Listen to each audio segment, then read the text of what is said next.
nykykulttuurissa huomaa lauluissa, elokuvissa, kirjoissa, että aika kevyesti puhutaan sellaisesta järkyttävästä ilmiöstä kuin pettäminen. Ja tätä tietysti pettämistä, tämä sana voisi tarkoittaa monenlaistakin asiaa, mutta pettämisestä tässä yhteydessä puhuttaessa niin viitataan tietysti parisuhteessa tapahtuvaan pettämiseen, jossa on seksuaalinen komponentti. Vaikka naimisissa oleva pariskunta, niin toinen osapuoli ottaakin tai rakastuu toiseen tai rakastuu tai ei, niin on vaikka seksisuhteessa jonkun ulkopuolisen kanssa. Ja huomaa, että lauluissa voi olla esimerkkejä tästä, elokuvissa ja muualla on paljon esimerkkejä tästä, joka silloinkin, kun se kuvataan painavana asiana, silloinkin kun se kuvataan ehkä jossain elokuvassa epätoivottavana tai traagisena asiana, niin se tekee sen, että se normalisoi sitä ajatusta, että on ihan okta, että me rakastutaan johonkin toiseen ja hylätään puolisomme ja perheemme tai seurustelukumppanimme tai jotain ja lähdetään toisen matkaan. Ja jollain lailla mä ajattelen, että tämä on tietysti seksuaalisen vallankumouksen huonoa hedelmää. Siinä on varmasti joitain hyviäkin hedelmiä, mutta huonoa hedelmää isossa mittakaavassa.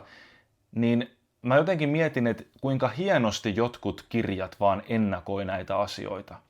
Anna Karenina ennakoi meille jo tämän asian. Ja vaikka sitä kuinka ikään kuin normalisoidaan, mä en tarkoita, että kaikki elokuvan tekijät tai kirjoittajat haluaa jotenkin tuoda sellaisen ajatuksen, että tämä on ihan ok. Jotkut voi olla, että haluaa, jotkut voi olla, että vaan kirjoittaa niistä asioista, mutta kun siitä on tullut sellainen normalisoitu ajatus, niin usein unohtuu se, että se on todella epämiellyttävää.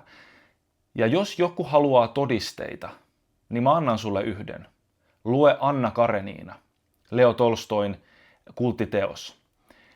Ja miksi mä kehotan lukemaan Anna Kareninan on se, että olisi jotenkin todella karmaisevan huono neuvo sanoa, että jotta ymmärrät, että pettäminen on kauhistuttava ja tuhovoimainen asia, jota sä et haluaisi pahimmalle vihamiehellekään, niin jotta ymmärrät tämän, sun on koettava se. Sun on oltava osa jonkinnäköinen osallinen pettämisepisodissa, jotta sä voit tajuta, kuinka kauhea asia se on. Tämä olisi huono neuvo ja me todellakin toivotaan, että ihmiset vois välttyä tällaisilta asioilta. Mutta Anna Karenina on kirja, joka kertoo sen sulle. Kun mä luin sen kirjan ekaa kertaa, mun aito, niin kuin sensuroimaton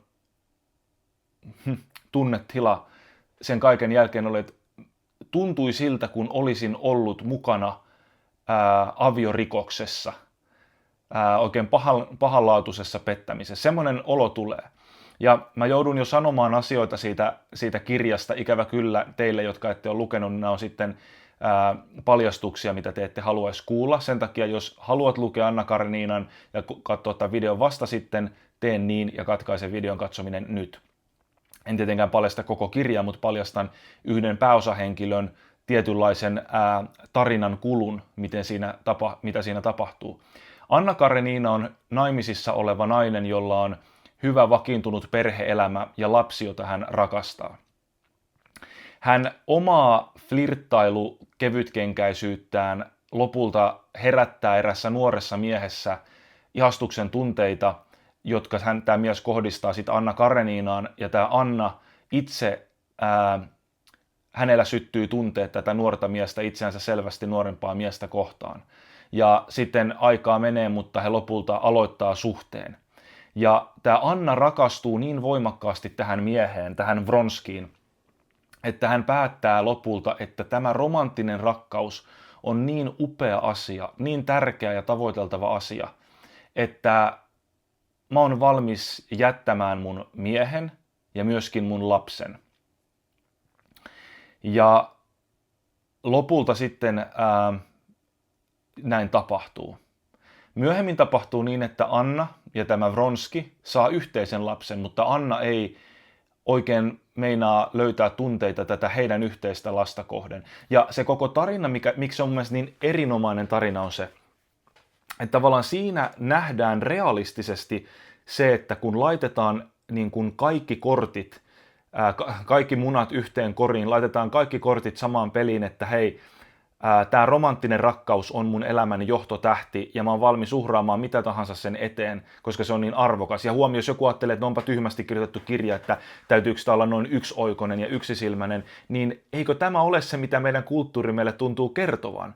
Että romanttinen rakkaus on kaikkein tavoiteltavin asia. Se on jopa niin tavoiteltava asia, että jos tämä kummallinen tunne kuin rakkaus tempaisee sinut, niin silloin sun kannattaa seurata sitä ja hylätä kaikki muu. Niin tavallaan tämä ei ole tyhmä idea, vaan tämä on itse asiassa varsin kuvaava asia, jopa varsinkin meidän nykykulttuurissa, nykylänsimaisessa kulttuurissa. Mutta siinä näkee se, että kuinka se Anna rakastuu silmittömästi, kuinka hän ihan vilpittömästi ajattelee, että romanttinen rakkaus on se elämän tavoiteltavin asia. Ja hän tietysti oikeuttaa sen itselleen monella tavalla, miksi näin on ja kuinka tämä on hyväksyttävää ja kuinka tämä on perusteltua.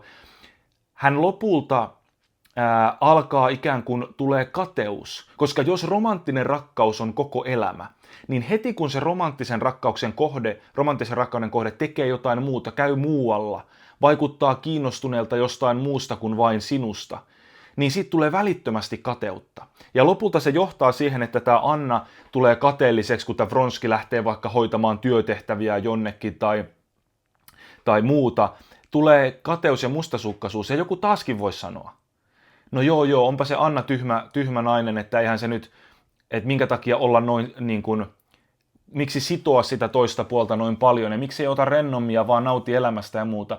Mutta kun ihmisellä ei ole muuta elämän tarkoitusta kuin se romanttinen rakkaus, niin ethän sä siitä voi päästää irti. Eikö niin, että kaikki mikä tulee sen tielle on jotenkin uhkatekijä?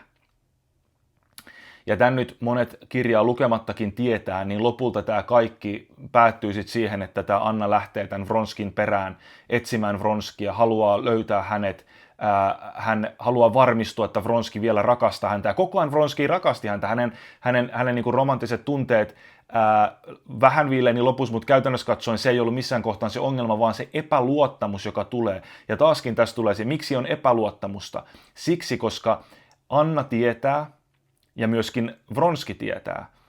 Ennen kaikkea Vronskille tämä on tietysti niin kuin huomattava asia, mutta myöskin molemmat tietää, että jos ne oli valmiit uhraamaan noin paljon tärkeitä asioita tämän asian eteen, ne oli valmiit olemaan petollisia muille, jotta he saavat toisensa. Mikä estää tätä samaa tapahtumasta uudelleen? Eiks niin? Miksi he eivät voi joutua toistensa tulilinjalle, joten epäluottamus on luonnollinen piirre tällaisessa suhteessa, ikävä kyllä.